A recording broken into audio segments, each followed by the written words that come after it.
a broke street hacker, an $800 million heist, and the most dangerous man in Chicago now knows her name. What happens when you steal from someone who owns the city? Ava's about to find out, and it starts with a knock at her door she'll never forget. Welcome to V Romance Library, where we upload both Mafia and Werewolf stories every day. Please subscribe and share if you find this story interesting. I stared at the transfer confirmation, watching $847 million vanish into a ghost account that would dissolve in 72 hours. My fingers hovered over the keyboard, still warm from the last command sequence. Clean exit. No traces. Like I was never there. Rico's voice echoed in my skull. They won't even know you exist. The number blinked at me. 847,000 dollars. My cut sat in a separate window. 50,000. Pathetic compared to what I'd just moved. But it was 6 months of Nana's treatment. 6 months of watching her smile at me like I was still 7 years old and hadn't turned into this. I closed the laptop, shoved it aside, counted the cash Rico had dropped off an hour ago. 50 crisp hundreds. That was my share. From the $847 million. I set my plate of cereal on the floor and turned on the TV. After all, I could finally rest, since I had secured the treatment for my Nana for this month. The almost blind TV flickered on immediately and showing only black and white. I tried my best to focus on the news, and not on what I had just stolen, when the breaking news banner slashed across the screen. $800 million stolen from accounts linked to Chicago businessman Dante Moretti. Sources say the FBI is investigating, but Moretti has allegedly posted a $10 million bounty for information leading to... My chopsticks hit the floor. Dante Moretti. Not some corrupt man, not some trust fund kid playing at crime. Dante. Fucking Moretti. The man who turned Chicago's South Side into his personal kingdom. The man whose name people whispered like a curse, afraid to say it too loud. My eyes darted to my laptop. A shiver ran down my spine. The laptop was closed. I hadn't opened it in 20 minutes. So why... Was the camera light blinking red? The room tilted. My hand shot to the laptop, fingers scrambling for the power button. But I stopped. If someone's watching, they already saw me panic. Play it cool. Play it. And then someone knocked on the door. Hard. Deliberate. The kind that said, I'm not asking.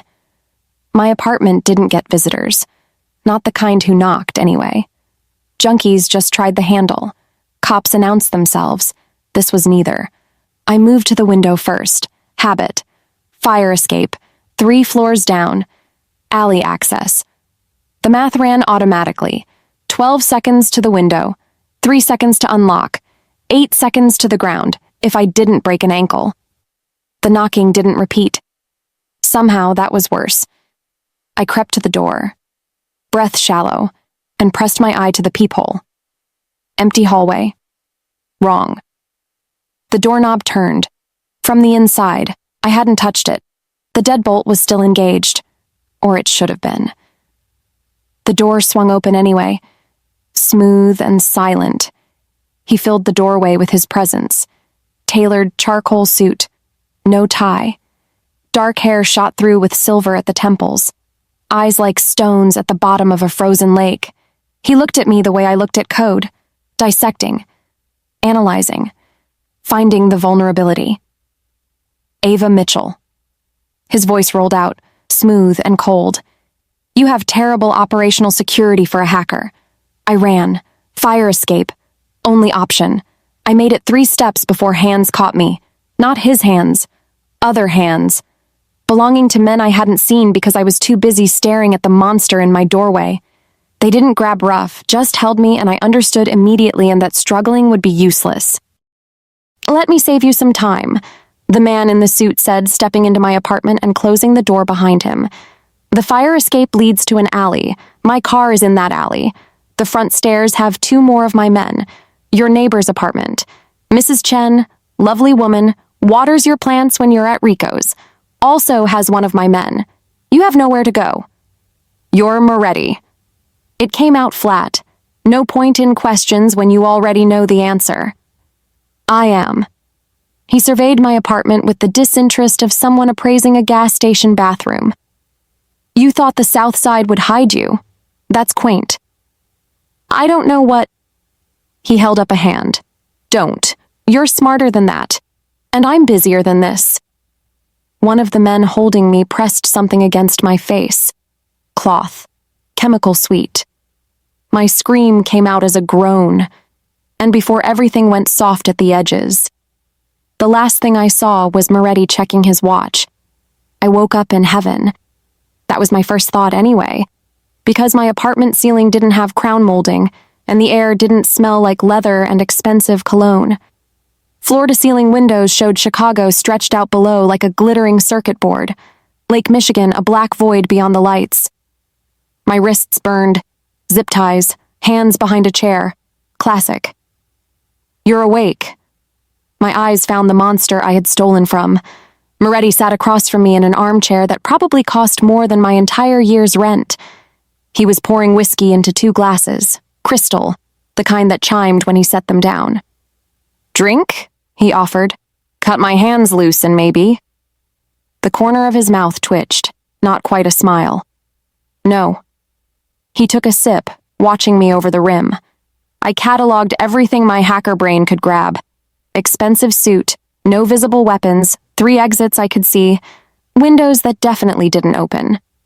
And I was 300 feet up, so jumping was suicide anyway. The penthouse was all clean lines and cold surfaces, the kind of place where blood would show up real easy on the white furniture. Rico's dead, Moretti said conversationally. My stomach dropped. You gave him up. Don't insult us both by pretending otherwise. He set his glass down with a soft clink. He tried to leave town, made it to the Indiana border. I imagine he thought distance would save him. I killed Rico. The thought slithered through my brain like ice water. I gave them his name, and now he's dead. Here's your situation. Moretti leaned back, entirely relaxed, and that somehow made it worse. You stole $800 million from me. Money I was moving for people who don't accept excuses. You've created a problem. I can give it back. No, you can't. It's already been distributed, laundered, gone. He picked up his glass again, swirled the whiskey.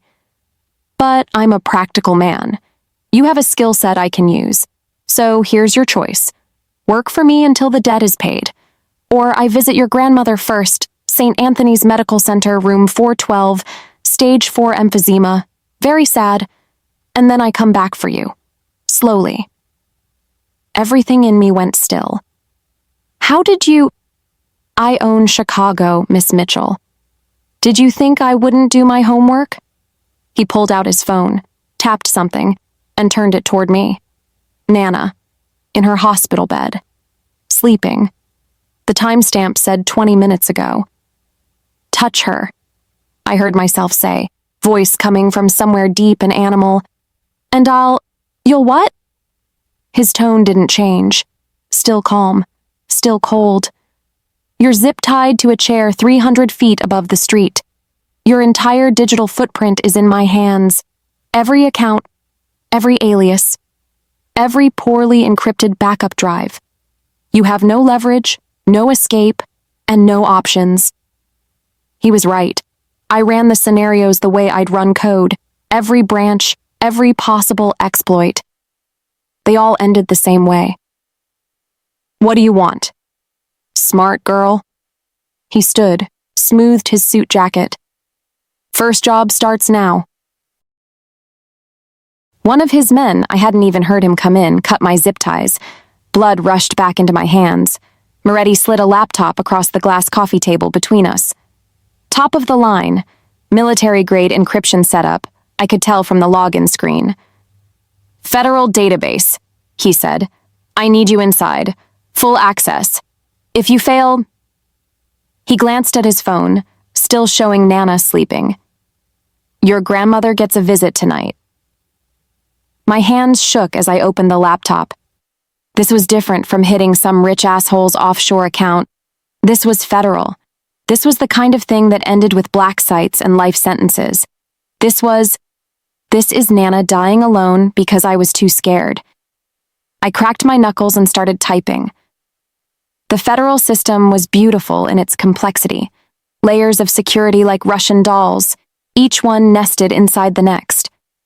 Normally, I'd spend weeks just mapping the architecture. Moretti gave me 2 hours. Your grandmother's nurse does her rounds at 11, he said from somewhere behind me. It's 9:47 now. I'd work faster. My fingers flew. Muscle memory took over, the part of my brain that thought in syntax and exploits and system vulnerabilities. Find the crack. Every system has one. Just need to... There. Administrative login portal. Some IT guy had left a backdoor in the password reset function, probably so he could fix things remotely without going through proper channels. Lazy, stupid. My way in. What exactly am I looking for? My voice sounded distant, detached. The part of me that was screaming inside had been shoved down into a box. Transaction records, specifically transfers into Federal Reserve accounts from shell companies. I need to know who's moving what. Moretti moved into my peripheral vision. The FBI has been very interested in my finances lately. I want to know who's feeding them information. He's hunting a mole. The realization clicked into place. Someone in his organization is working with the feds, and he wants me to find them. This is going to leave traces, I said, still typing. The Fed monitors system access, they'll know someone broke in. I'm aware. That's why you're going to make it look like the FBI did it. He set another glass of whiskey next to the laptop. Drink. Your hands are shaking and you'll make mistakes. I ignored him. 73 minutes left. Think. Think like them. Federal employees were just people. People made mistakes. People reused passwords, left their phones unlocked, got you. A senior analyst who'd logged in from home 3 hours ago, still active session, probably forgot to log out, or fell asleep, or didn't matter. I hijacked his session, cloned his access token, and suddenly, I was inside. I'm in, I said. Moretti stepped closer. I felt him reading over my shoulder. Transaction histories, January to present. I pulled the data. Thousands of transfers, millions of dollars flowing through accounts. Moretti leaned in, scanning, and I smelled his cologne. Cedar and something darker, like smoke. There. His finger touched the screen. That account. Who owns it? I traced it back through 3 shell companies, 2 offshore banks, and 1 very sloppy corporate registration. Vincent Caruso. Moretti went still. The temperature in the room dropped about 10 degrees. You're sure? Unless he has an identical twin who also registered an LLC in the Caymans on the same day, yeah. I kept my eyes on the screen. He's been feeding the FBI transaction records for 6 months. Moretti pulled out his phone. Send me everything. I created an encrypted package and pinged it to his number. Done, can I... You can leave when I say you can leave. He was already walking away, phone to his ear, speaking in rapid Italian. I sat there, hands still on the keyboard, adrenaline crashing through my system like a bad high. The laptop was still showing all those transactions, all that money, all those people who'd trusted that the system was secure, and I'd just broken it right in under 2 hours. What have I become? The thought came with Nana's face, the way she'd looked at me last week, proud despite the oxygen tubes and the morphine haze. My brilliant girl. You're going to do such wonderful things. I closed the laptop. Moretti returned 20 minutes later. You're good, he said, and I couldn't tell if it was a compliment or a threat. Better than Rico said. Is my grandmother? Fine, for now. He gestured to one of his men. Take her back to her apartment. We'll be in touch. Wait, how long do I have to? Until the debt is paid. Moretti looked at me with those frozen lake eyes. $800 million, Miss Mitchell. At your current rate, assuming I'm generous with job pricing, I'd estimate somewhere between 10 and 15 years. The room spun. You can't. I can. I own you now, he said with a smirk on his face. And if you go to the police, if you try anything remotely clever, your grandmother dies. Then your friend Marcus. Yes, I know about him too. And then anyone else you've ever cared about. And then you. Do you understand? I understood. I understood I'd traded one cage for another, that the money I'd stolen to save Nana's life had just cost me my own, that Dante Moretti owned Chicago, and now he owned me too. Good, he said. We'll be in touch. They drove me home in a black SUV with tinted windows, dropped me at my building. My apartment door was fixed, deadbolt replaced, like nothing had happened. I sat on my floor and stared at the wall. My phone buzzed. Unknown number. First payment deposited. 15 million to go. Welcome to the family. DM 15 million. He was counting the interest. I laughed. It came out broken and wrong, somewhere between a sob and a scream. Then I pulled out my laptop and started looking for exits that didn't exist. They didn't show up in my apartment for a week. I had already gotten used to my freedom. Visiting my grandma and working at the coffee shop before his men appeared one day and dragged me to the penthouse. I have been there for the past 1 week, 3 jobs in 5 days. A state senator's financial records, cleaned and scrubbed until his offshore accounts looked like legitimate consulting fees. A rival gang's cryptocurrency wallets, drained and distributed so smoothly they'd think it was their own bookkeeper who screwed up. And yesterday, a hack into Chicago PD's evidence database to make a certain set of security footage disappear. I was getting good at being complicit. The clock on Dante's ridiculously expensive desk read 3:47 a.m. My eyes felt like someone had poured sand under the lids. The code on the screen had started blurring an hour ago, but I kept typing because stopping meant thinking, and thinking meant remembering that I'd helped a drug dealer walk free yesterday. Just code. Just numbers. Just, why are you still working? I didn't jump. I'd learned to hear him coming. The whisper of expensive shoes on marble, the way the air shifted when he entered a room. Dante had this godlike presence. Because if I'm going to be your prisoner, I said, fingers still moving across the keyboard, I might as well be irreplaceable. Silence, then footsteps. Closer. He appeared beside me, leaning against the desk. You've completed 3 jobs in 5 days.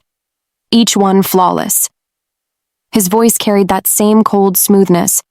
Most of my previous contractors needed twice as long.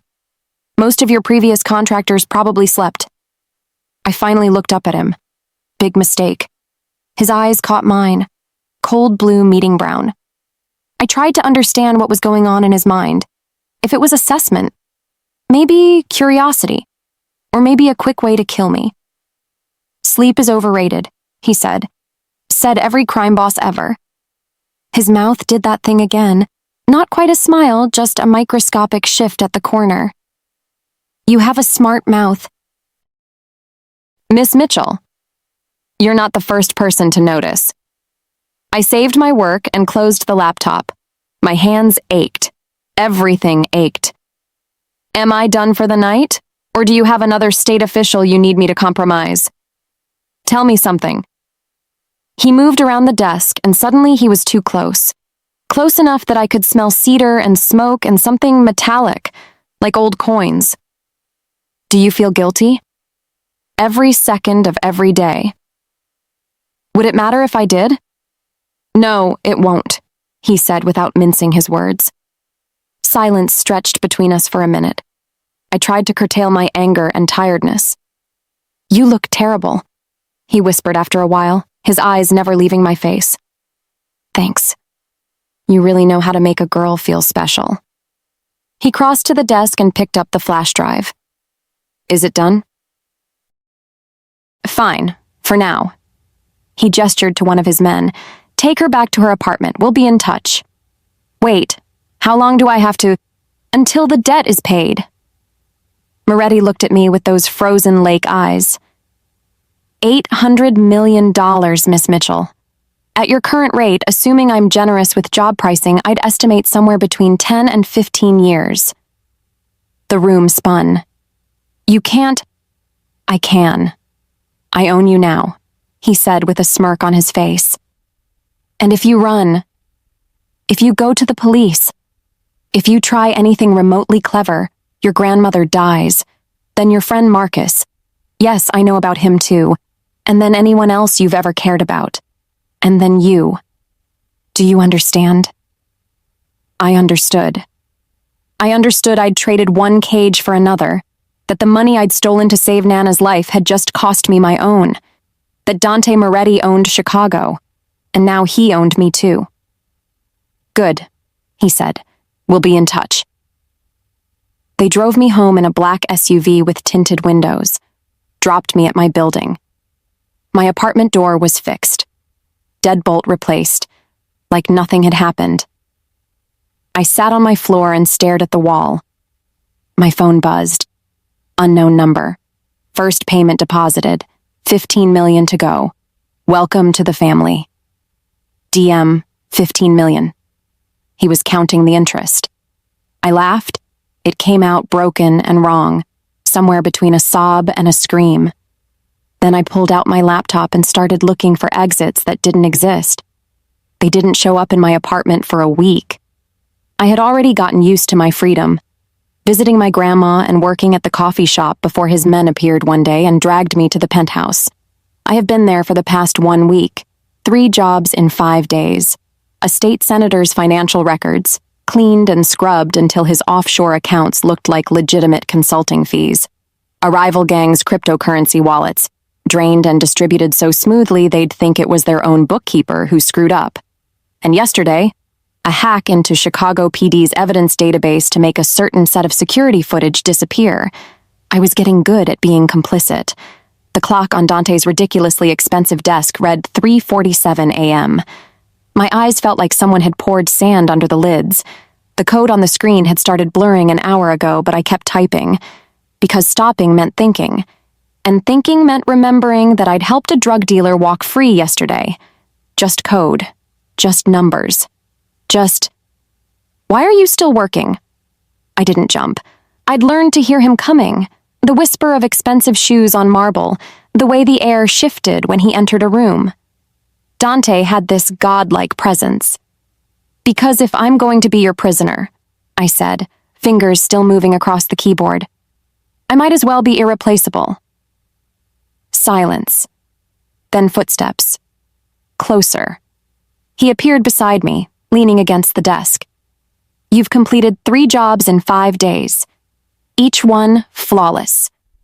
His voice carried that same cold smoothness. Most of my previous contractors needed twice as long.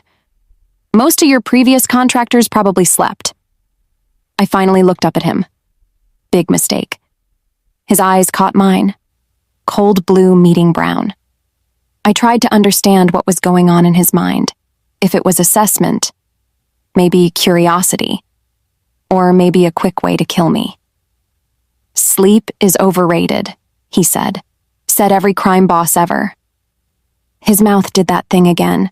Not quite a smile, just a microscopic shift at the corner. You have a smart mouth, Miss Mitchell. You're not the first person to notice. I saved my work and closed the laptop. My hands ached. Everything ached. Am I done for the night, or do you have another state official you need me to compromise? Tell me something. He moved around the desk, and suddenly he was too close. Close enough that I could smell cedar and smoke and something metallic like old coins. Do you feel guilty? Every second of every day. Would it matter if I did? No, it won't, he said without mincing his words. Silence stretched between us for a minute.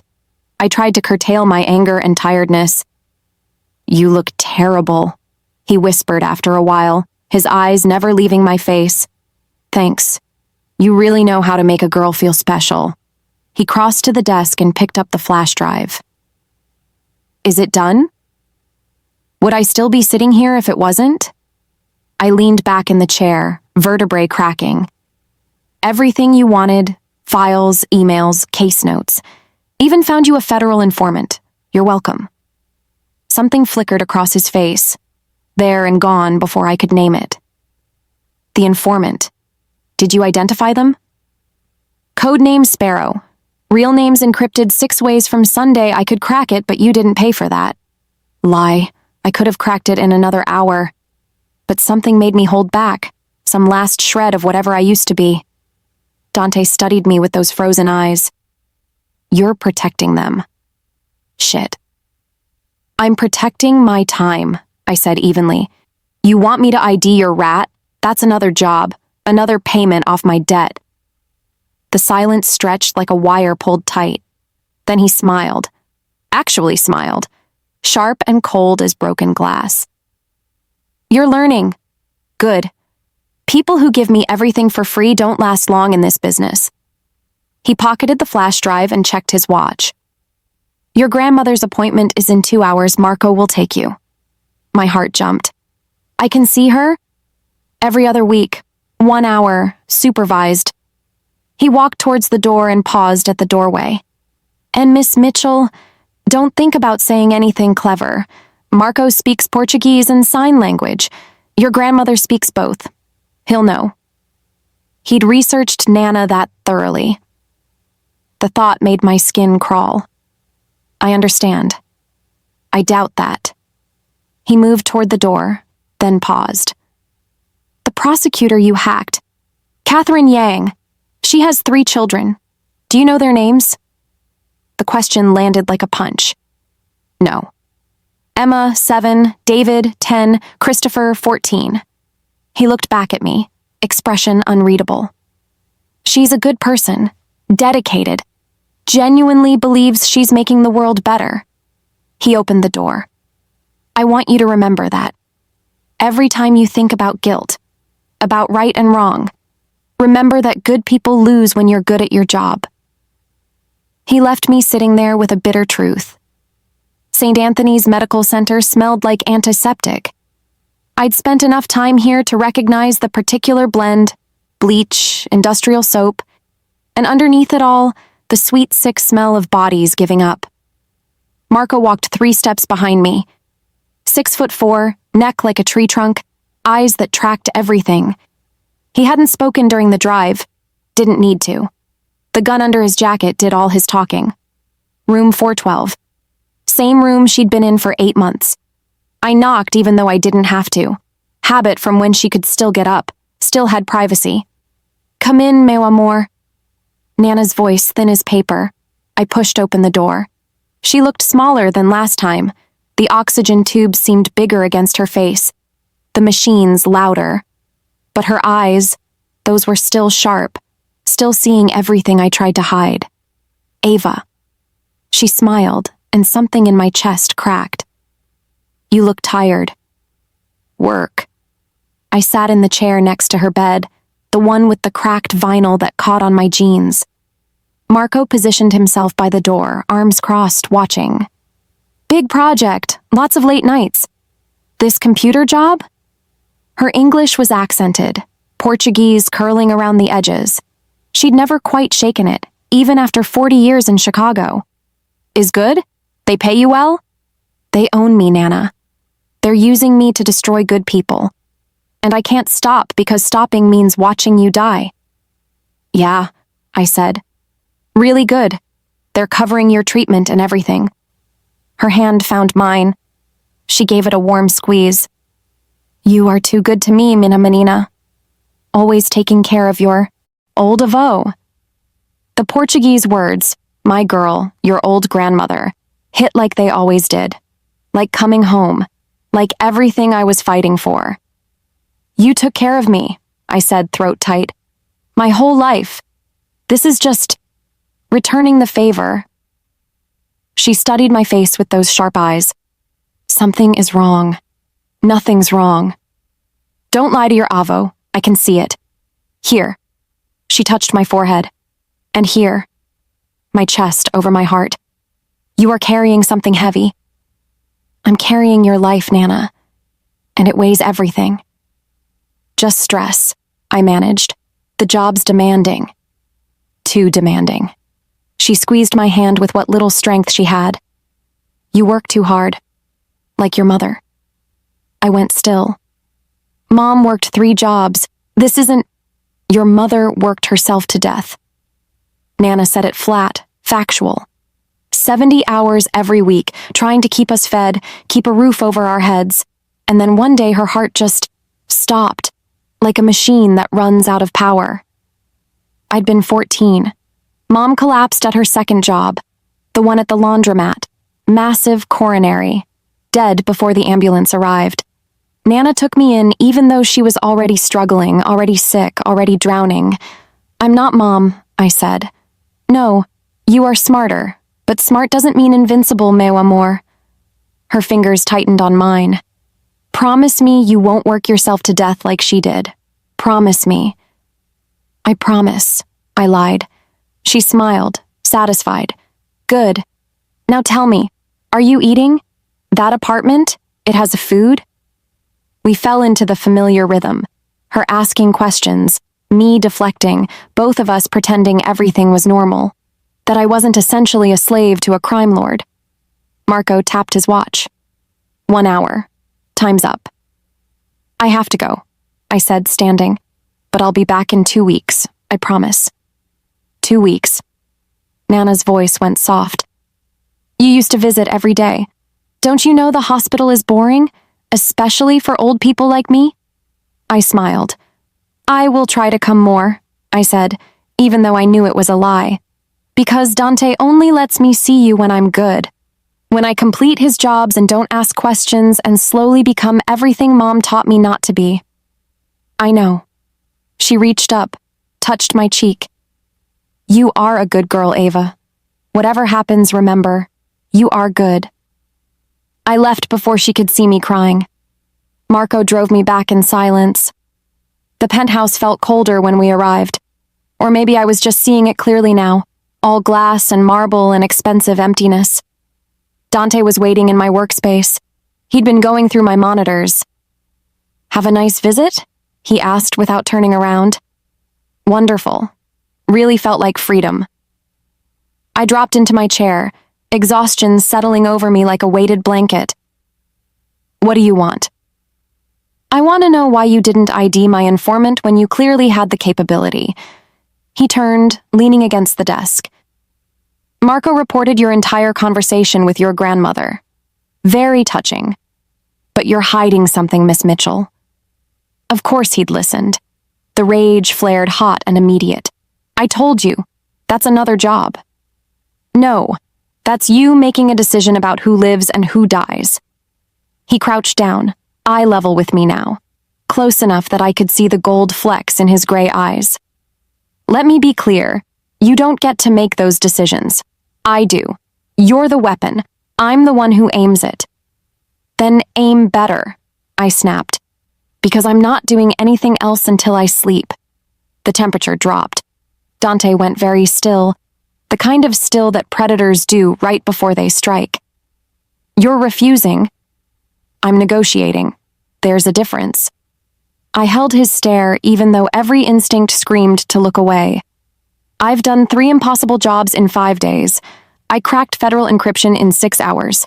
I'm running on coffee and spite. And if you push me any harder, I'm going to make mistakes. Is that what you want? The silence stretched. Then Dante stood, straightened his suit jacket. You have 12 hours, he said. Then I want the informant's identity. And Miss Mitchell?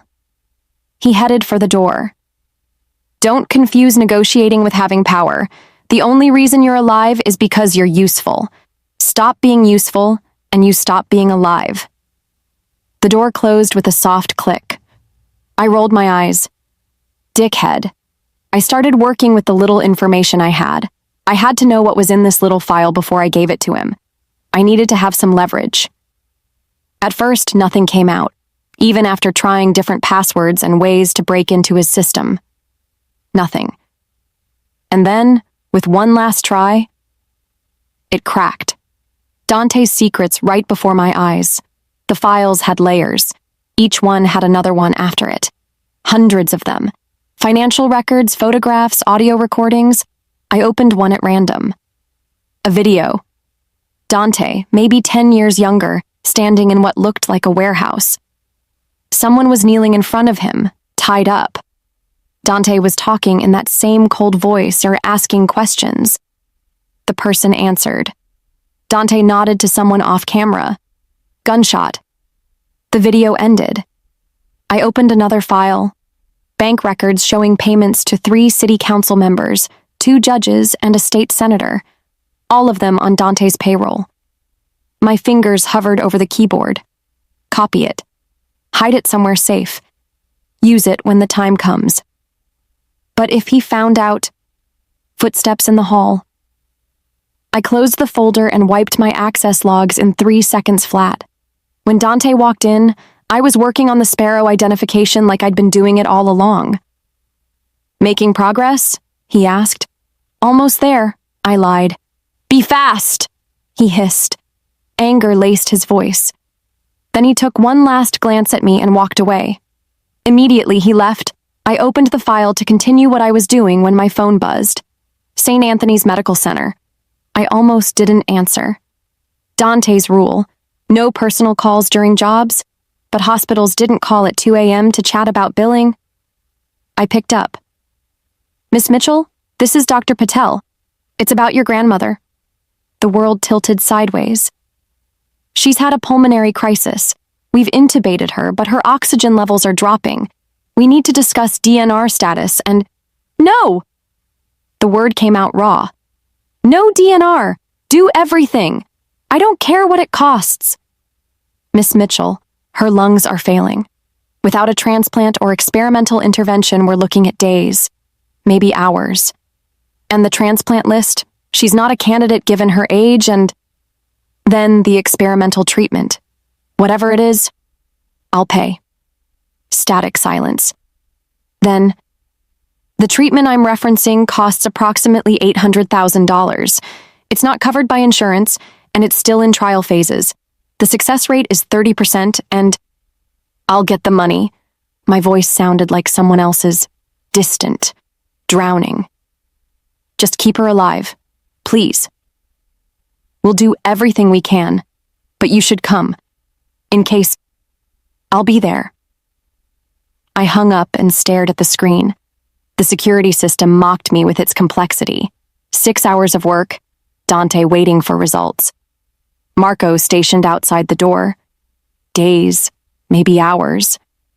My mother's face flashed through my mind, the way she'd looked in her casket. Too young, worn down to nothing by work that killed her for pennies. Nana had held me at that funeral, whispered in Portuguese that everything would be okay, that we'd survive this. And now she was dying in the same city, in the same way. Slowly. Painfully. Because we couldn't afford to save her. I made it to the bathroom before I started screaming. The marble floor was cold against my knees. I'd locked the door, turned on the faucet to drown out the sound, and let everything break. Sobs tore through my chest like something trying to claw its way out. I couldn't breathe, couldn't think, couldn't... Days, maybe hours. All of this. The hacking, the crimes, the pieces of my soul I'd traded away, it had all been to keep her alive. And it hadn't been enough. It would never be enough. I pressed my forehead against the cool tile and tried to remember how to exist. The door opened. I hadn't heard the lock turn, hadn't heard him come in, but Dante Moretti stood in the doorway, studying me the way he studied everything, cold, analytical, searching for the angle. Get out, I managed to say through tears. He didn't move. You received a call. Yeah, I did. So what? I wiped my face with shaking hands. You want to threaten her now? Little late for that. What happened? Why do you care? The words came out vicious. She's just leverage to you. Another name on your list of things you can take away. Dante crouched down, actually crouched, expensive suit and all. until he was eye level with me on this bathroom floor. What happened? Something in his voice made me answer. Her lungs are failing. Days, maybe hours. There's an experimental treatment, but it cost, I laughed, bitter and broken. It costs less than what I stole from you. Funny, right? He didn't laugh. How much? 800,000, 30% success rate. That's the best option. I looked at him, vision blurred with tears. That's what a life costs. Less than 1% of what you're making me work off. Dante stood. Get cleaned up. We'll discuss. No. I pushed myself up, legs shaking. No discussion. No negotiation. I stumbled past him out of the bathroom heading for his office. Marco tried to stop me in the hallway. I shoved past him. Dante called something in Italian. Marco backed off. The office doors were mahogany. Probably imported, definitely expensive. I slammed them open. I'll work for you forever. The words tumbled out, desperate and raw.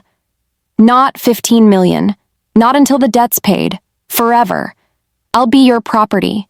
Your weapon. Whatever you want, just save her, please. Dante had followed me. He closed the doors quietly, shutting out Marco and the rest of his world. When he turned to look at me, his expression was unreadable. Forever, he repeated. Yes. Tears were streaming down my face and I didn't care. I'll sign anything.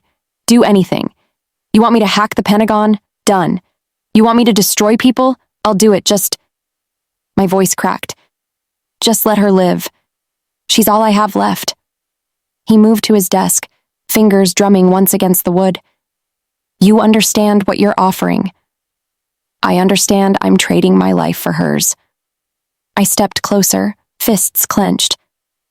And when she's gone, when she dies naturally years from now, you can kill me if you want. I don't care. I just need her to live long enough to... To what? To forgive me for what I'd become? To stop looking at me like I was still good? Please, I whispered. I'm begging you. Dante studied me for a long moment. Then he picked up his phone and dialed. Vincent, I need a medical team at St. Anthony's within the hour. Room 412. Patient is... He glanced at me. Rosa Mitchell, I managed to whisper. Rosa Mitchell. Pulmonary failure. I want the experimental protocol. Cost is irrelevant. He paused, listening. Because I'm telling you to. Move. He hung up. I stared at him. That's it? It's done. Experimental treatment. Best doctors in the country. He set the phone down. She'll live. The room spun.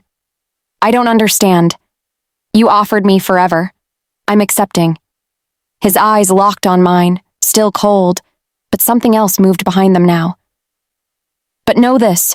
Forever means forever. No escape clause. No negotiations. You're mine now. I know. Relief crashed through me so hard my legs nearly gave out. Thank you. God, thank you. Don't thank me yet. Dante moved to the window, looking out at Chicago's glittering grid. You have no idea what forever costs. I didn't care. Nana would live. That was all that mattered. We stood in silence. The city sprawling below us like a circuit board. All those lives, all those connections. I lost my mother when I was 7. His voice was so quiet I almost missed it. I turned, caught off guard by the shift. Dante kept his gaze on the window. Pneumonia. Simple infection that her body couldn't fight because she was malnourished. We lived in the South Side, same area where you grew up probably. She got sick. We couldn't afford medicine. She died in our apartment while my father was out looking for work. The confession hung in the air between us, heavy and unexpected. I watched her drown in her own lungs, he continued, voice still that cold monotone. Took 3 days. She kept apologizing, saying she was sorry for leaving me, sorry for being weak. He finally turned to look at me. I decided then that I would never be powerless again. That money would never be the reason someone I cared about died. I didn't know what to say. Didn't know how to reconcile the monster who'd enslaved me with the 7-year-old boy who'd watched his mother die. I'm not telling you this for sympathy, Dante said. I'm telling you so you understand. I know exactly why you did what you did. The stealing, the risk, the desperation. He crossed back to his desk. We're not that different, you and I. We're nothing alike. But the words came out weak. Aren't we? You hacked your way into my accounts to save someone you love. I killed my way into power for the same reason. He opened a drawer, pulled out a folder. The difference is, I succeeded. And now you work for the empire I built, on top of my mother's grave. The brutality of it hit like a fist. He was right. We were the same, just at different points on the same dark path. Your grandmother will receive the treatment tomorrow morning, Dante said, businesslike now. Bergman's the best in the field. If anyone can save her, he can. And my debt. Erased. You're no longer working it off. He met my eyes. You're simply working forever. As agreed. Forever. The word settled over me like a shroud. What happens now? Now you finish the job you were working on when you got the call, he said, gesturing toward the door. And tomorrow, you visit your grandmother. Tell her the good news. Marco will escort you. I moved toward the door, then stopped. Why did you help her, really? Dante considered the question. Because watching someone beg to save their mother is... He paused, searching for the word. Familiar. And because a weapon that fights to protect someone is more dangerous than one with nothing to lose. So I'm more useful to you, alive and grateful. Yes. He didn't dress it up. But that doesn't make your grandmother's recovery less real. She'll live, Ava. That's what you wanted. He'd used my first name, not Miss Mitchell. Ava. Something had shifted between us in this room. Thank you, I said again, and meant it, despite everything. Dante waved me off. Go finish your work. We have 3 new jobs coming in tomorrow. I left him there, standing by his window, looking out at the city he owned, the city where his mother had died, and mine had died, and Nana would now live. We're not that different, you and I. I hated how right he was. I didn't sleep. Just lay there staring at the ceiling, replaying his words. I lost my mother when I was 7. Dante Moretti, the monster who'd enslaved me, had once been a powerless child, watching someone he loved die, and now he was powerful enough to save Nana with a single phone call. What happens to people between 7 and whatever he is now? What breaks inside them? My phone buzzed. Dr. Patel. Miss Mitchell, I don't know what you did, but... He sounded stunned. A team from Northwestern arrived an hour ago. They've stabilized your grandmother and are prepping her for treatment. Dr. Bergman himself is overseeing the procedure. When can I see her? This afternoon, after the initial treatment. She's sedated now, but... Miss... Mitchell, I don't know how to tell you this, but whatever you did, whoever you called, this is miracle-level intervention. Yeah, I said quietly. I noticed. I hung up and closed my eyes. Nana would live. The cost was my freedom, my future, my soul. But she'd live. Mom died at 36, working 3 jobs, killing herself slowly to keep us afloat. And I swore I'd never end up like that. Instead, I'd become something worse. Something owned by a man who understood powerlessness so intimately that he'd made himself into its opposite. A knock on the door interrupted my thoughts. It's open. Marco stepped in. First time I'd seen him voluntarily enter a room. He held out a bag from some expensive-looking boutique. Boss says you need clothes. Can't visit the hospital looking like... He gestured at my rumpled shirt and jeans. Like a prisoner?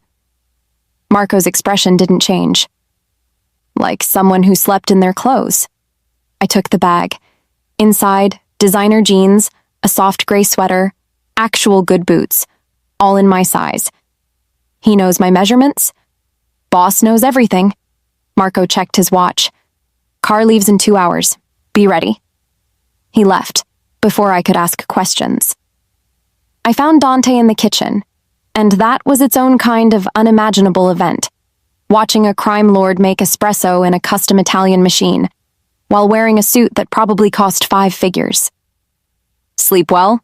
He asked, without looking up. Didn't sleep.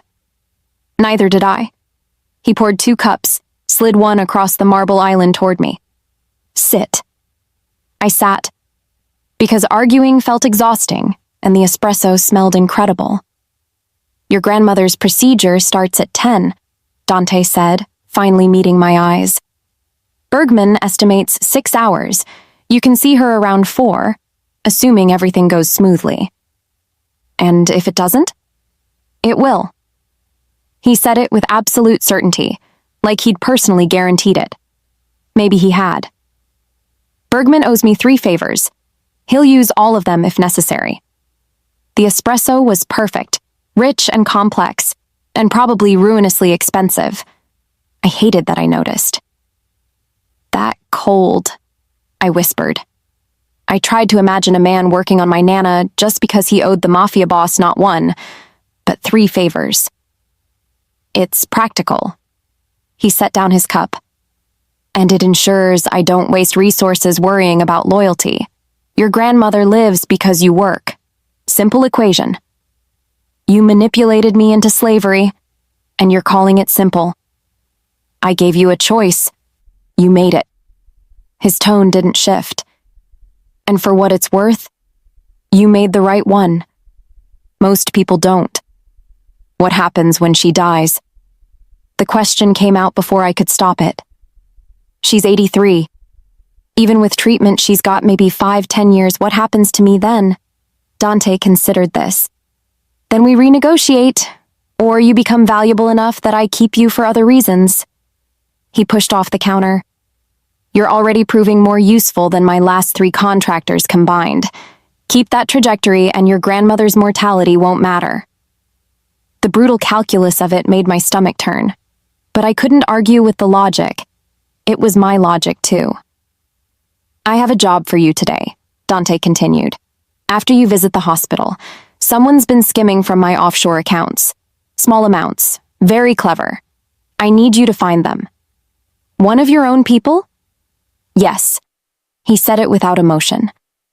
And when you find them, you'll give me their name. What happens after isn't your concern.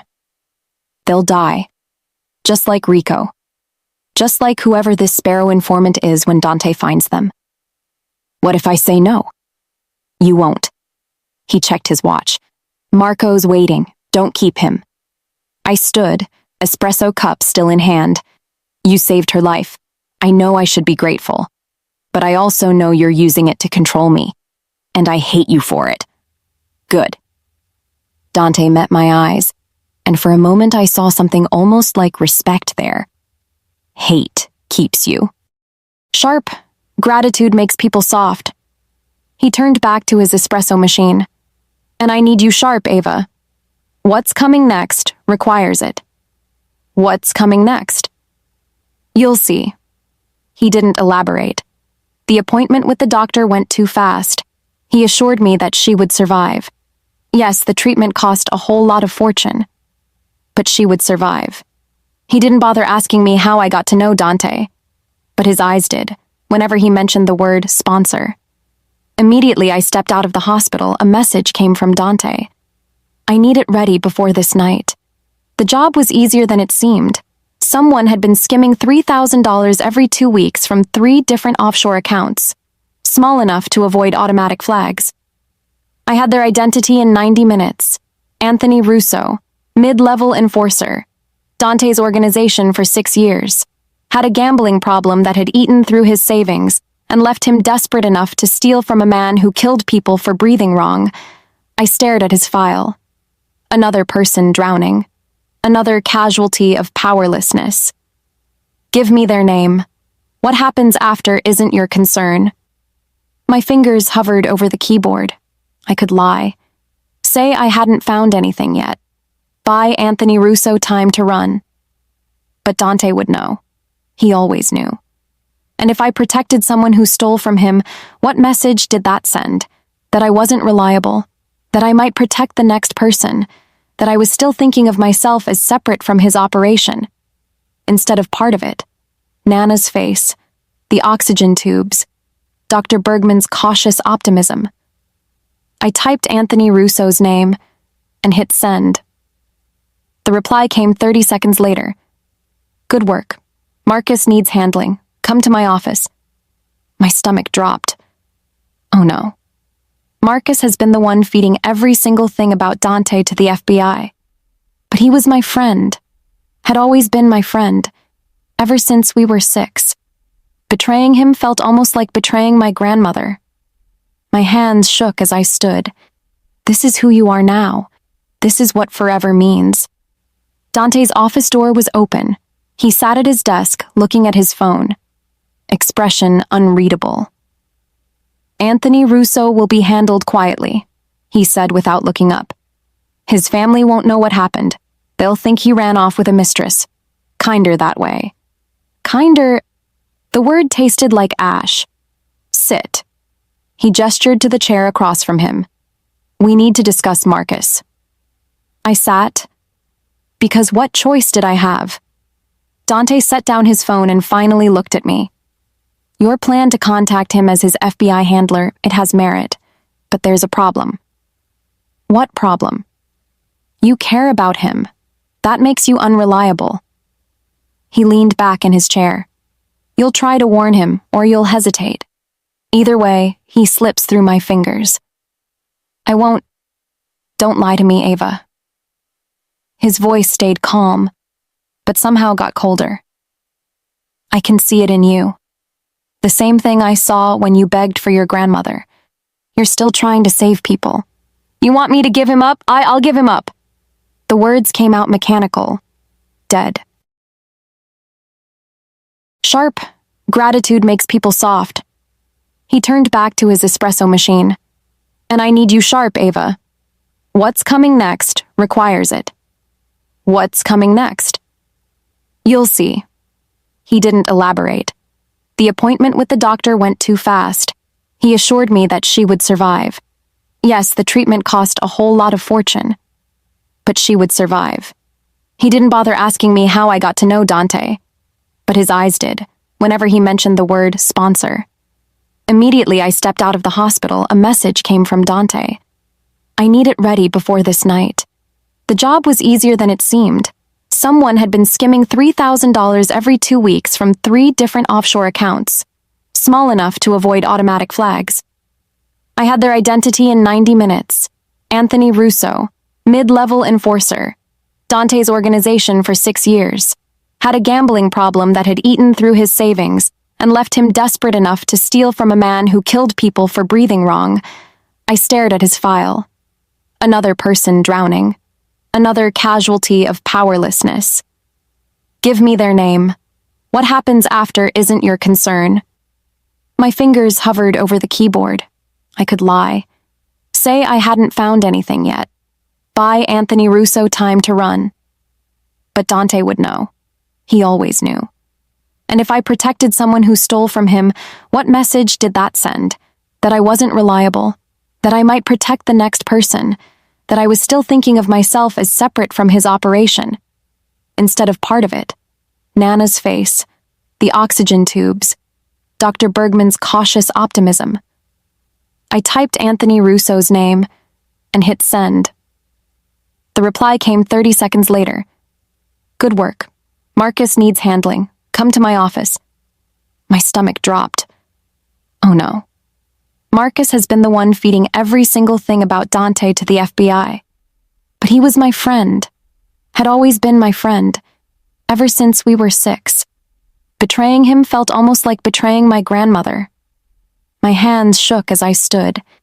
This is who you are now. This is what forever means. Dante's office door was open. He sat at his desk, looking at his phone. Expression unreadable. Anthony Russo will be handled quietly, he said without looking up. His family won't know what happened. They'll think he ran off with a mistress. Kinder that way. Kinder. The word tasted like ash. Sit. He gestured to the chair across from him. We need to discuss Marcus. I sat. Because what choice did I have? Dante set down his phone and finally looked at me. Your plan to contact him as his FBI handler, it has merit, but there's a problem. What problem? You care about him. That makes you unreliable. He leaned back in his chair. You'll try to warn him, or you'll hesitate. Either way, he slips through my fingers. I won't. Don't lie to me, Ava. His voice stayed calm, but somehow got colder. I can see it in you. The same thing I saw when you begged for your grandmother. You're still trying to save people. You want me to give him up? I'll give him up. The words came out mechanical. Dead.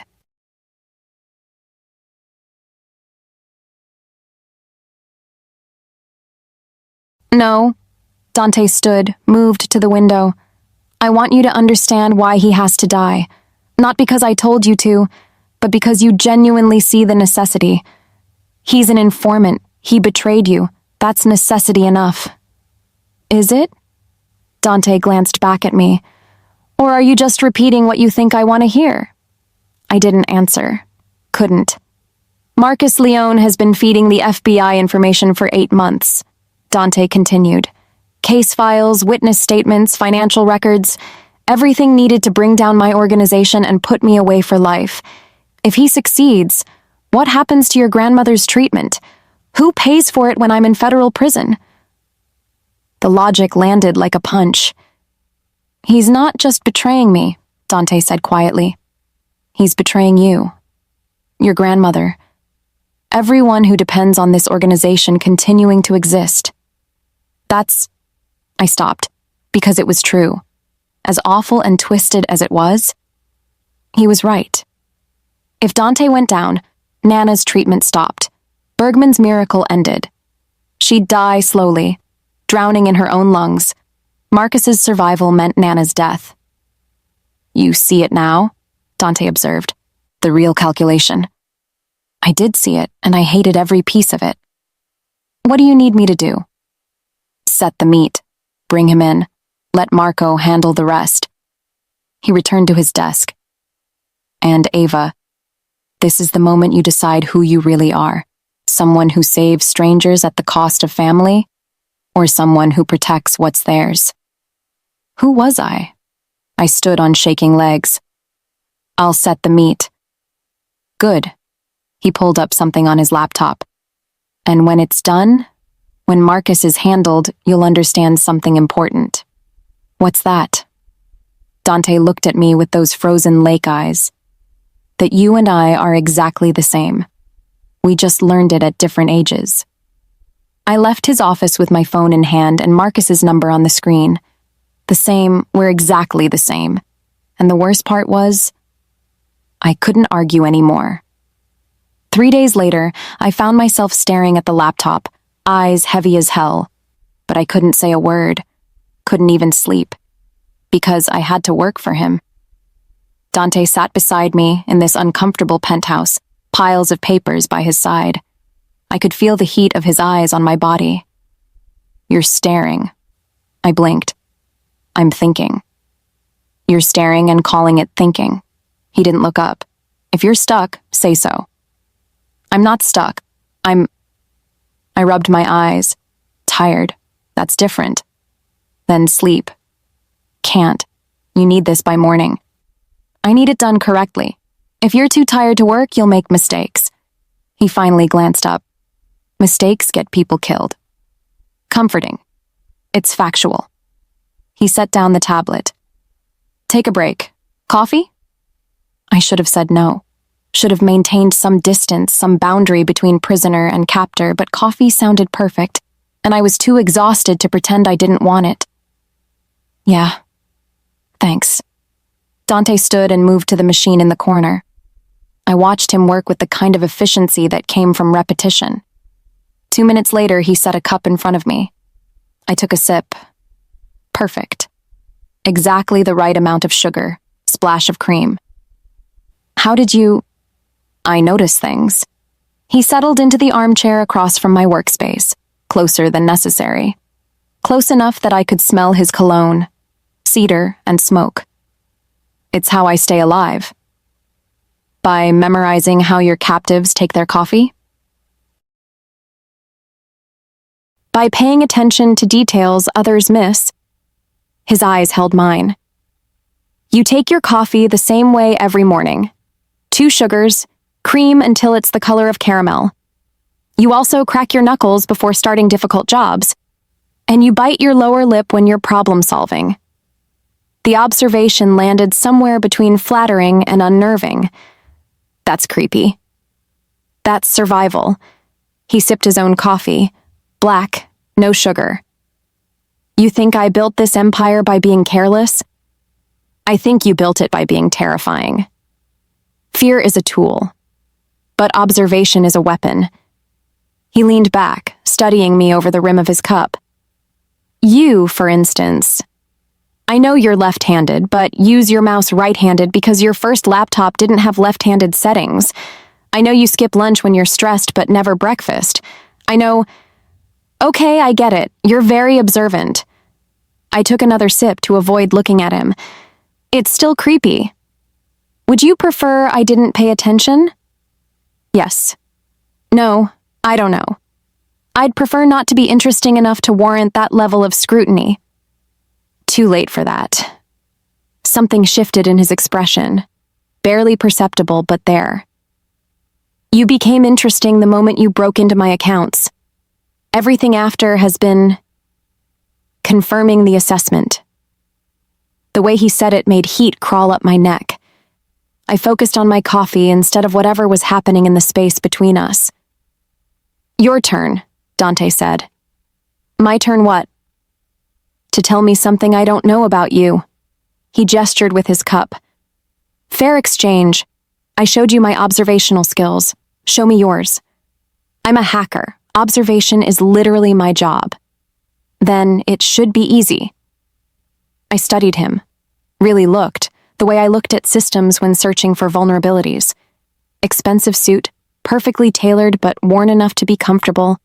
A scar along his jawline barely visible, old enough to have faded but deep enough to have left a mark. You don't sleep much, I said slowly. Maybe 4 or 5 hours a night. Coffee's your vice, but you hate being dependent on anything, so you ration it. You roll your sleeves when you're thinking. Tighten your tie before meetings. And that scar... I gestured to his jaw. Old knife wound. You got it before you had power. When you still had to fight your own battles. Dante's expression didn't change, but something flickered in his eyes. Surprise, maybe? Or recognition.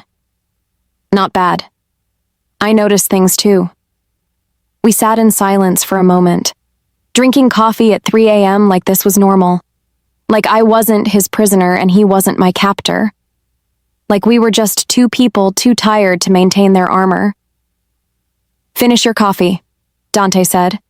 Then get some sleep. The encryption can wait until morning. You said... I said I need it done correctly, not immediately. He returned to his tablet.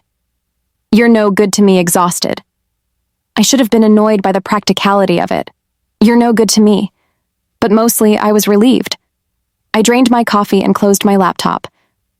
Thanks. For the coffee. And the... What? The conversation? The vulnerability? The moment of humanity? Yeah. Don't thank me for basic decency, Ava. It's depressing. I almost smiled. Almost. Noted. I moved to leave, but something made me stop at the door. Your mother... What was her name? Dante looked up, surprised by the question. Elena? Elena, I repeated softly. That's pretty. She was. His expression went distant. Pretty and kind, and completely unprepared for how cruel the world could be. I think our mothers would have been friends. I think they would have warned us about each other. That surprised a laugh out of me, short, sharp, and genuine. Yeah, Probably.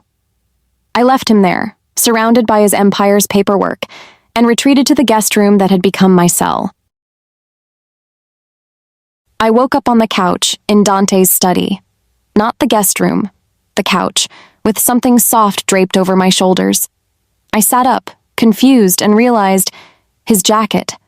Charcoal gray, expensive fabric, still warm from body heat. It smelled like cedar and smoke.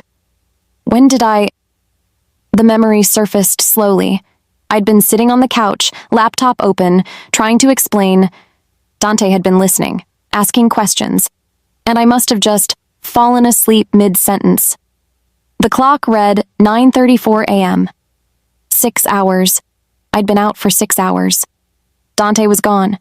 No sign of him except the jacket and an espresso cup, full, still warm, sitting on the table next to me. A note underneath, written in sharp, precise handwriting. You snore. Quietly. Finish the encryption by tonight. DM. I pulled his jacket tighter around my shoulders before I could stop myself. It was just fabric. Just an expensive suit jacket. But the gesture, covering me instead of waking me, leaving coffee, the note that was almost teasing, it felt like something. Don't read into it. He needs you functional. That's all this is. 3 weeks later, Nana was walking again. Not far, just the hallway outside her room, leaning on a walker, breathing hard, but walking.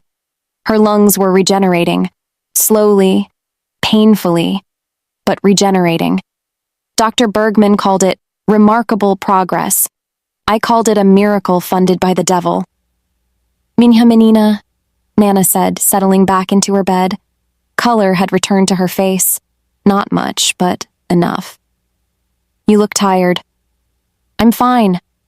I poured her water from the pitcher, added the straw she preferred. Work's busy, that's all. This job. She studied me with those sharp eyes. Age hadn't dulled them. It is good to you? It owns me. It's turning me into something I don't recognize. It's teaching me that survival requires cruelty. It's very good to me.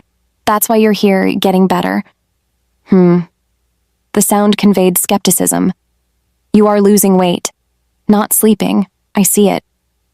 Nana, I am old, not blind. She took my hand. Stronger now, not quite bird bones anymore. You carry something heavy. Here. She touched my chest, over my heart. Same place your mother carried her burdens. The comparison made my throat tight. I'm not Mom. No, you are smarter. But smart does not mean safe. She squeezed my hand. Promise me something. Anything. Promise me you will not sacrifice yourself to save me. Her eyes held mine, fierce despite the oxygen tubes. I am old. I have lived my life. You have yours ahead. Do not trade it for a few more years of mine. Too late. I already did. I promise. I lied. She smiled, satisfied, and changed the subject. To her physical therapy, the nice nurse, the terrible hospital food. We fell into our familiar rhythm, talking about small things to avoid the big ones. Marco appeared in the doorway at exactly 3 p.m.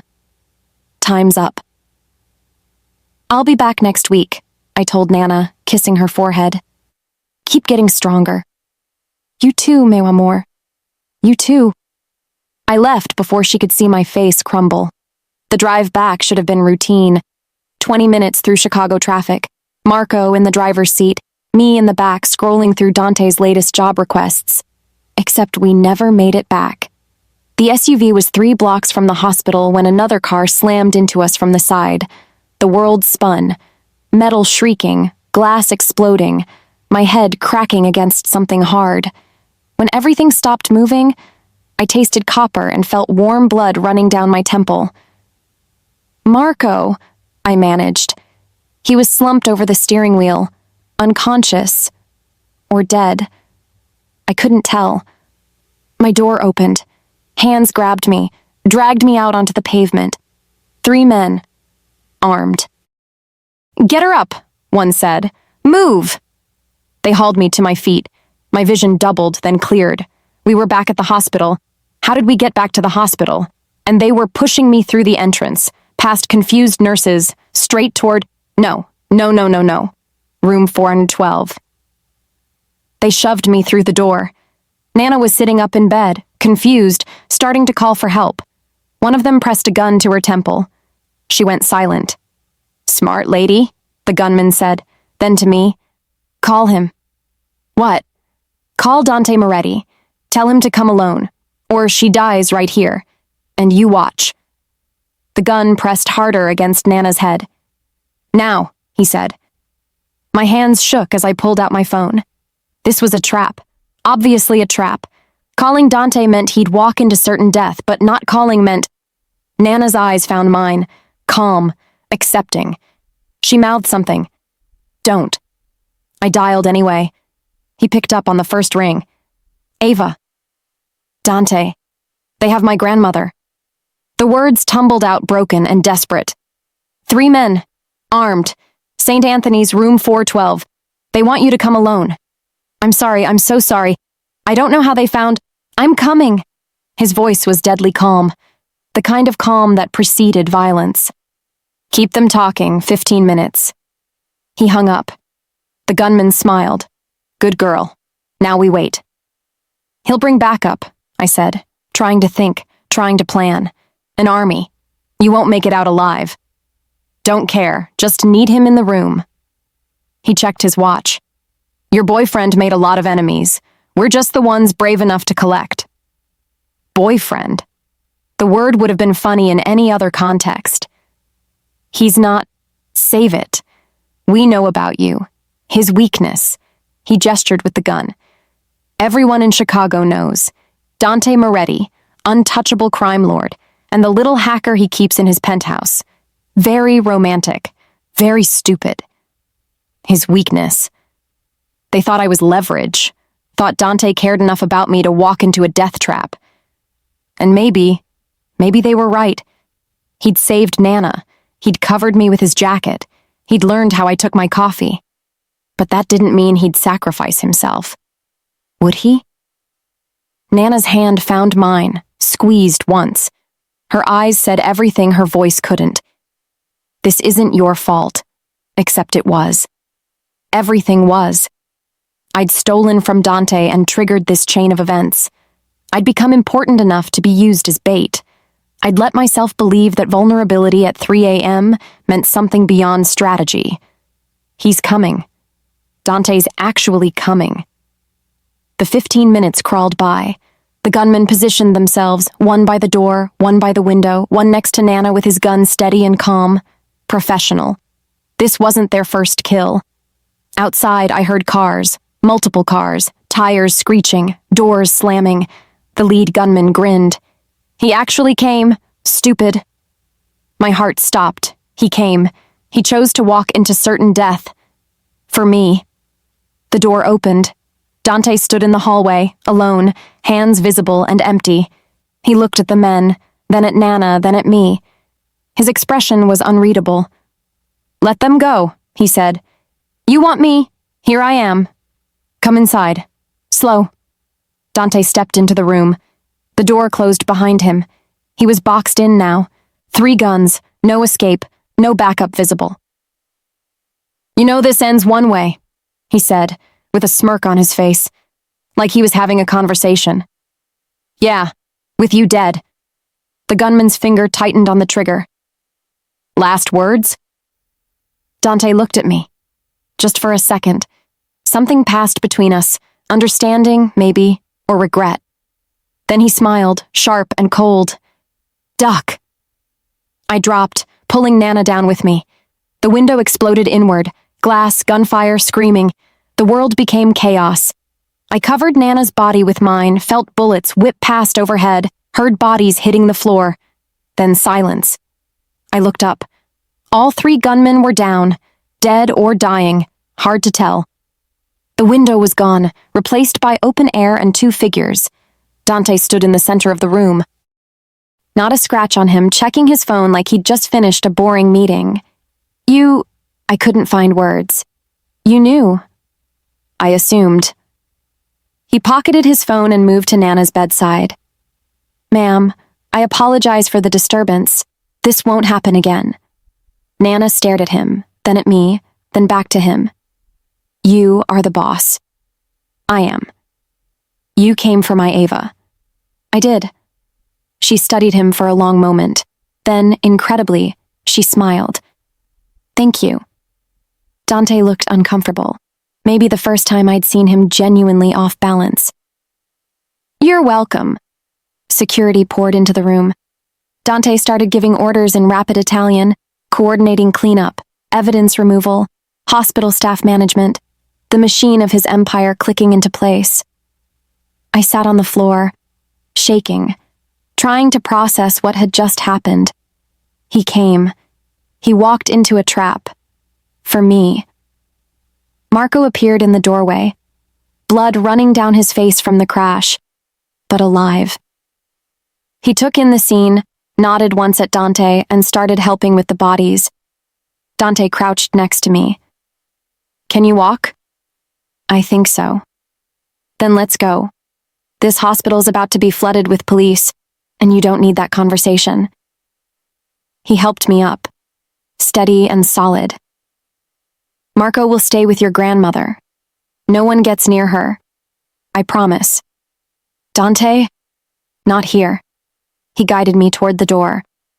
"We'll talk at the penthouse."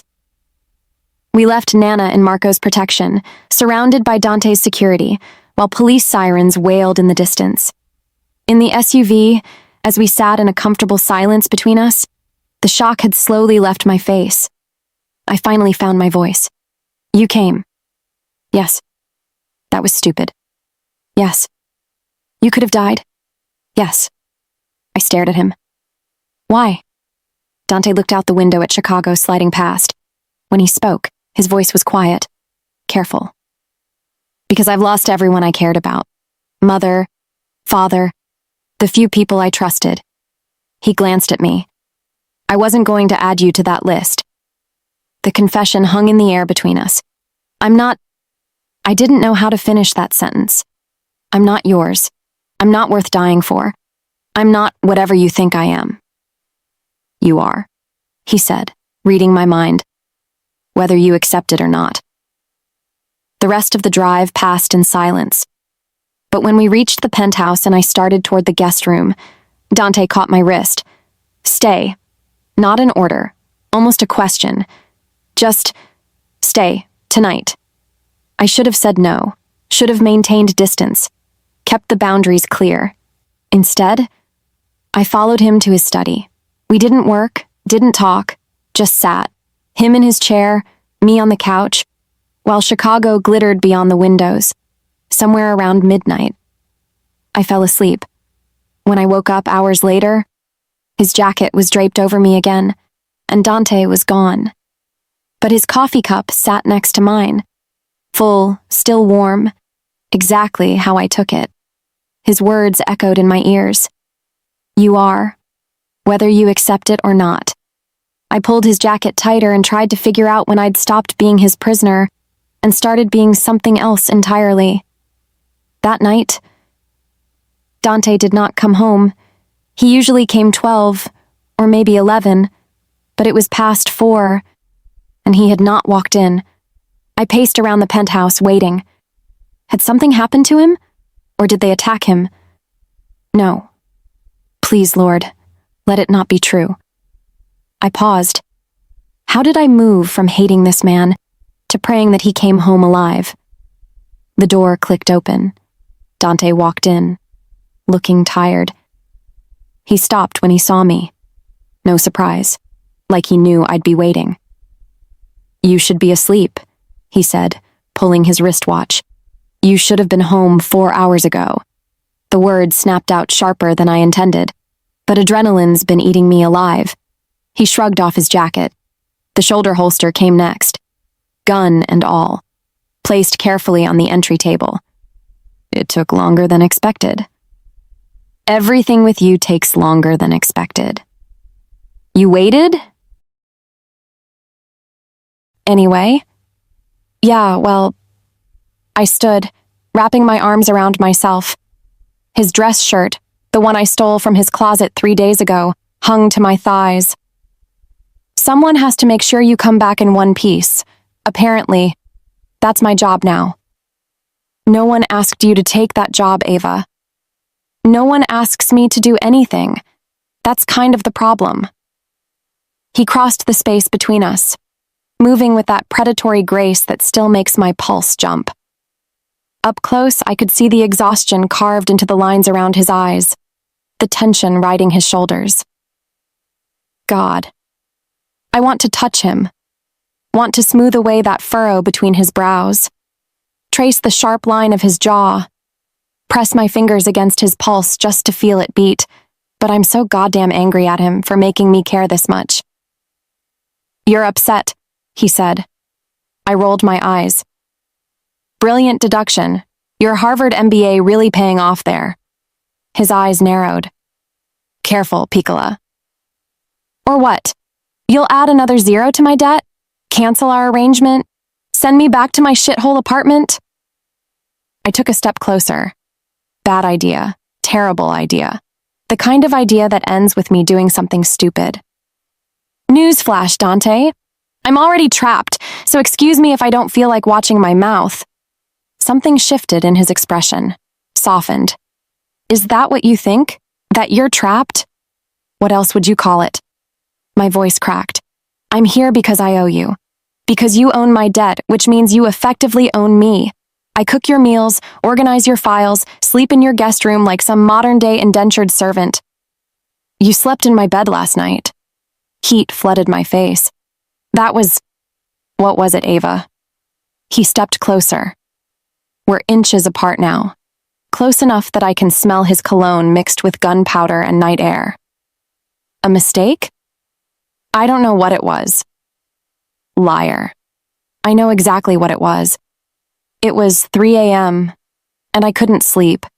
Kept thinking about the way he'd looked at me over dinner, like I was something more than a debt to be collected. Kept thinking about his hands on my waist when he'd steadied me on the stairs. Kept thinking about how his voice drops when he says my name.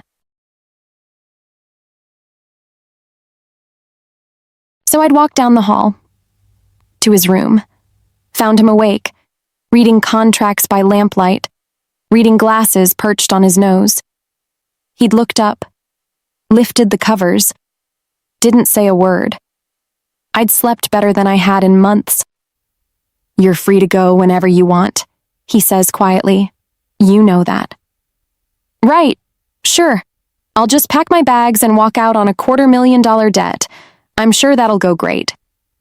I'm serious. His hand comes up, fingers caressing along my jaw. The debt is gone, Ava, canceled. You can leave tonight if you want.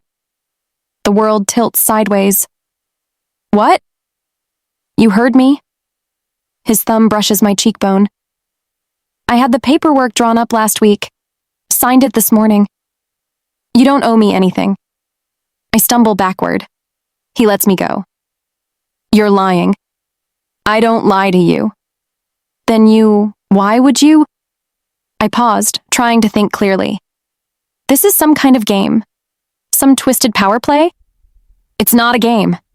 He moves to the bar cart. Pours himself 2 fingers of whiskey. Doesn't drink it, just holds the glass. I can't deny that I don't feel something for you. It would be me lying to myself, and I have vowed to never do such a thing. But I want you to want me back, Ava, to crave my touch the way I crave your smile. I don't want you here because you have to be. I don't want you in my bed because you think you owe me. And I sure as hell don't want to kiss you again knowing you feel like my prisoner. Again. The word hangs between us, like a live wire. We've never kissed, I say stupidly. He turns. The look in his eyes could melt me. Not yet. Oh, God. Oh, God. I can't. My heart is trying to punch through my ribcage. Dante, you've been driving me insane for months. He sets down the glass, stalks toward me with that fluid, dangerous grace. Sitting across from me at dinner with your smart mouth and your sharper mind, wearing my clothes around my home like you belong here, looking at me like... He stops, jaw tight, like I'm not a monster. You're not a monster. I've killed 16 men, Ava. 16 that I pulled the trigger on myself. More that I ordered. I've broken bones and burned bridges, and built an empire on blood money and fear. He's close again. Too close. And I can't breathe. I am exactly the monster you should be running from. Then why did you cancel my debt? Because even monsters have lines they won't cross.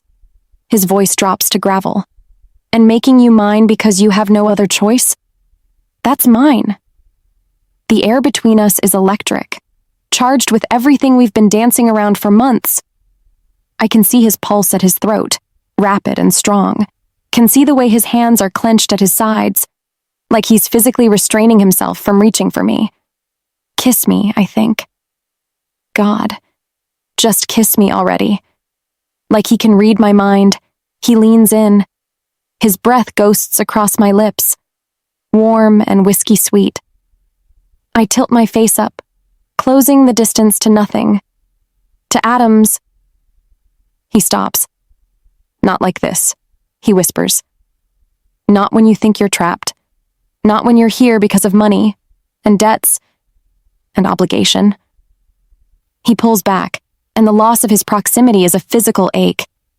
You deserve better than that, better than me. Rage and want and something dangerously close to heartbreak tangle in my chest. What if I don't want better? What if I want you? Then want me free. His eyes are molten. Want me because you choose to, not because I hold your chains. Leave, Ava. Go back to your apartment. Build your life. And if you still want me after that, if you still choose this, then come back, on your terms, as yourself. Not my prisoner, not my property, my partner. I don't have a life to go back to. I spit. In case you forgot, I was barely surviving before you showed up. My apartment's a closet with mold. My job was hacking low-level corporate databases for pennies. My Nana... I heave a sigh. Tears burn behind my eyes. I don't know how to move on without her, and she might. I'll move her to the best memory care facility in Chicago. Private room, full-time specialized staff, whatever she needs. He assured me, his eyes fixed on me. And you're going back to school. School! I laugh wetly. I dropped out of community college, Dante. I can't afford... I can. His smile is slight. Dangerous. I'm funding your education, legitimate cybersecurity degree, whatever university you want. And when you graduate, I'm backing your startup. The room spins. My what? Your company. Cypher Security Solutions. If you want to use that name, you've been doodling in the margins of my contracts. He has the audacity to smirk. Don't look so shocked. I notice everything about you. You're insane. I'm practical. He releases me, steps back, creating distance. You're wasted as a street hacker, Piccola. You could build an empire of your own. Clean money, legitimate power. Everything you deserve. Why? The word comes out broken. Why would you do this? His expression shudders. When he speaks, his voice is rough. Because I spent my entire life in a cage I built, and I'll be damned if I build one for you. I'm shaking. From adrenaline. From fear. From something that feels dangerously like hope. What if I choose the cage anyway? The words are barely a whisper. What if I choose you? The look he gives me could burn the world down. Then choose me free, Ava. He reaches out, tucks a strand of hair behind my ear. The gesture is achingly tender. Or don't choose me at all. 26 months later, I stand in front of floor-to-ceiling windows overlooking Lake Michigan, and I don't recognize my own life. The woman reflected in the glass wears a tailored Armani suit, holds a tablet with Cypher Security Solutions Q3 projections, 32% growth, 12 new corporate clients, a pending government contract, has her face on the cover of Chicago Business Review with the headline, "The Hacker Who Went Legitimate." My phone buzzes, a text from my grandma's care home. "She's having a good day. Asked for you." I smile. Good days are becoming more frequent. Not miracles. The doctors made it clear there wouldn't be miracles, but moments. I visit her 3 times a week now. Can afford to take the time. Can afford anything, really, but time with her is what I choose. Admiring your empire? I don't turn. Don't need to. I'd know that voice. In the dark, in a crowd, in my sleep. Our empire. Dante's arms wrap around my waist from behind. He's traded the shoulder holster for Bluetooth earpieces and shareholder meetings, though I know the gun still lives in his desk drawer. Old habits die hard. "You built this, Piccola. I just wrote the checks." "You did more than that." It's true. He's been there for every milestone. Sat in the back row during my graduation, looking criminally out of place among the proud parents. Reviewed every business plan, every contract, every hiring decision. Introduced me to his legitimate contacts, and Dante knows everyone who matters in this city. We kept it professional for the first year. Business partners, nothing more. He never pushed, never crossed lines I didn't draw first, but somewhere between late-night strategy sessions and celebrating our first major client, professional became impossible. I'd kissed him in the office after closing the Meridian Tech deal, kissed him like I was starving for it, like I'd been waiting 2 years to taste him without guilt or obligation between us. He'd kissed me back, like I was oxygen. We moved in together properly 6 months ago. His penthouse became ours. My books invaded his shelves. My coffee mugs cluttered his pristine kitchen. My laughter filled rooms that had been silent too long. "Remember when I told you I'd notice everything about you?" He nuzzles into my neck, voice low and intimate. I lied. I don't notice everything. His lips brush below my ear. I'm obsessed with everything. I turn in his arms, loop mine around his neck. God, he's beautiful. Still has that dangerous edge, that barely leashed power. But there's a softness now, in how he looks at me, in how he holds me, like I'm something precious. "I love you," I tell him, still not used to saying it, still not used to meaning it this much. "I know?" He smirks. "You told me last night, loudly, several times." I swat his chest. "Ass. Your ass." He captures my hand, brings it to his lips. "Ti amo, Ava, more than I thought I was capable of." We're kissing when my phone buzzes again, then again, then again. "Popular today," Dante murmurs against my mouth. "It's probably..." I glance at the screen. Freeze. Oh, shit. What? The notification is from my cloud storage, a folder I'd forgotten about, buried in encrypted files I'd backed up years ago. Insurance, I'd labeled it. The pet project I'd been working on when Dante and I first met. A comprehensive dossier on Chicago's criminal underground. I'd cracked the final encryption last night on a whim, hadn't even looked at the contents yet. "Ava?" Dante's voice sharpens. "What is it?" I open the folder with shaking hands. Sweet Jesus. It's all there. Every crime lord in Chicago. Every dirty deal. Every money trail. Every body. Every secret. Names, dates, bank accounts, safe houses. Evidence that could bring down empires. Evidence that could start wars. This is... I look up at Dante, see the recognition dawning on his face. "You knew about this." "Not specifically." He takes my phone, scrolls through the files. His expression is unreadable. "But I knew you were smart enough to build insurance. Everyone who survives in our world does." Our world. I laugh shakily. When did I start thinking of it as our world? Probably around the time you stopped sleeping with a knife under your pillow. Fair point. I watch him read through files, watch his mind work. I know what he's seeing. The same thing I'm seeing. Power. Leverage. The kind of information that kept him alive and on top for 15 years. You never survived by being the strongest, I say quietly. You survived by being the smartest. He looks up, smiles. Takes one to know one, Piccola. What do we do with this? We? His eyebrow arches. This is your insurance, Ava. Your call. It should scare me that I don't even hesitate. We keep it. Back it up. Use it if we need to. I close the folder. But we don't start fires we can't control. Look at you. He pulls me close again. Thinking like a mob boss. Thinking like your partner. That too. He kisses my forehead. Come on. We have dinner reservations in an hour, and I'm not letting you spend the evening spiraling about encrypted folders. He's right.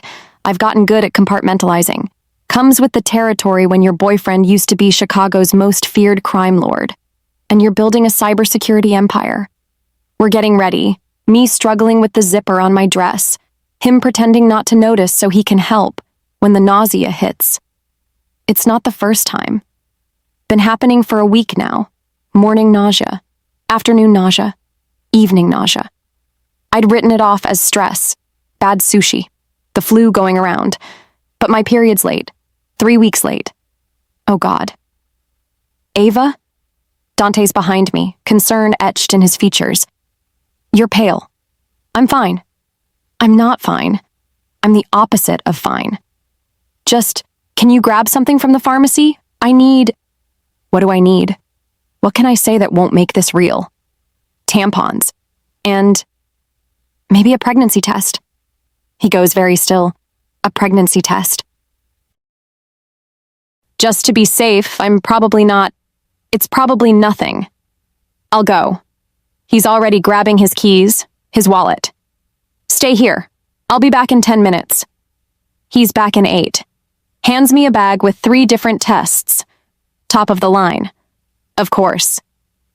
Want me to wait outside? He asks. No. I grab his hand. Stay. 3 minutes later, I'm sitting on the bathroom floor, staring at 2 pink lines. Then at the second test, 2 pink lines. Third test, 2 more goddamn pink lines. Ava. Dante's voice is very careful. What does it say? I can't speak, can't breathe, can barely process the fact that there's a human being growing inside me. A tiny cluster of cells that's half me and half the man I love. A person who'll have his eyes maybe, or my stubbornness, or some combination that'll drive us both insane. Tears stream down my face. Piccola. I'm pregnant. I choke out. Dante, I'm pregnant. He kneels in front of me, takes the test from my shaking hands, studies it, like it holds the secrets of the universe. Then he smiles. Not his usual calculated smile, not his dangerous smile, or his business smile, or any of the dozen masks he wears. This smile is pure, unguarded. The smile of a man who's been given something he didn't know he wanted until this exact moment. We're having a baby, he says, voice full of wonder. I know, and I'm terrified, and this is insane. And we're not married. And what if I'm a terrible mother? And what if... He kisses me, soft and slow, full of promise. You're going to be extraordinary, he whispers against my lips, because you're extraordinary at everything you do. Even this. Especially this. He pulls me into his lap, holds me like I'm made of glass. I love you, Ava, and I'm going to love this baby, and we're going to figure it out together, just like we've figured out everything else.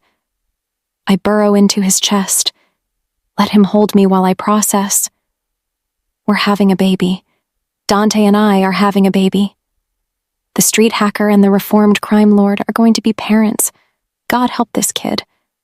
But as Dante's hand settles on my still flat stomach, as I feel his joy radiating through every touch, I think, maybe, just maybe, we'll be okay.